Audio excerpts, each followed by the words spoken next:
cette difficulté de management, elle se traduit aussi par un autre phénomène qui s'aggrave nettement depuis 4-5 ans, qui est la souffrance au travail de la part des plus jeunes et des étudiants. Et en fait, l'analyse et le couvercle qu'on a ouvert, moi je l'ai vraiment fait chez nous, montre qu'il y a, c'est vrai, une vraie omerta, qu'il y a encore des choses pas réglées, qui sont de l'ordre du harcèlement, du sexisme, etc.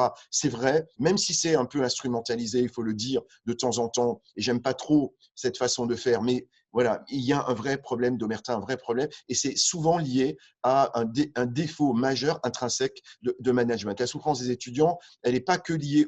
Souvent, on l'assimile à une problématique de système, systémique. C'est le système qui les fait souffrir. En réalité, c'est souvent du micromanagement mal fait dans les services où on ne les accompagne pas, on ne les détecte pas. Et ça, je trouve qu'il y a un vrai progrès qui a été mené, mais qui n'est pas abouti. On a mis en place des commissions bien-être dans toutes les UFR. On a un CNA aujourd'hui, on n'en a pas parlé, mais ça aurait été intéressant d'inviter ou Édouard Couty et ou Donata Mara pour voir quelle est sa perception des management du personnel de santé en formation.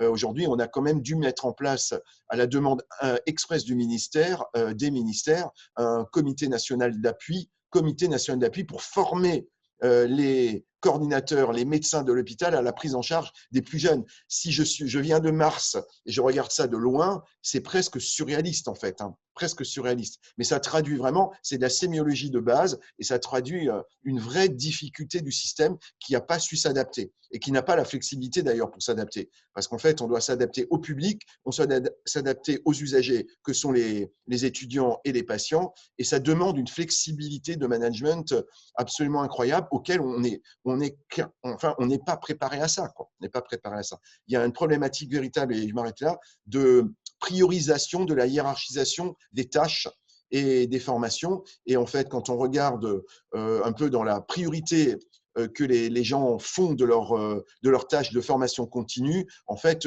le management, à part ceux qui veulent être chefs de pôle pour des raisons souvent, tu l'as dit, David, très bien dit, des problématiques de pouvoir, hein, il faut être honnête, hein,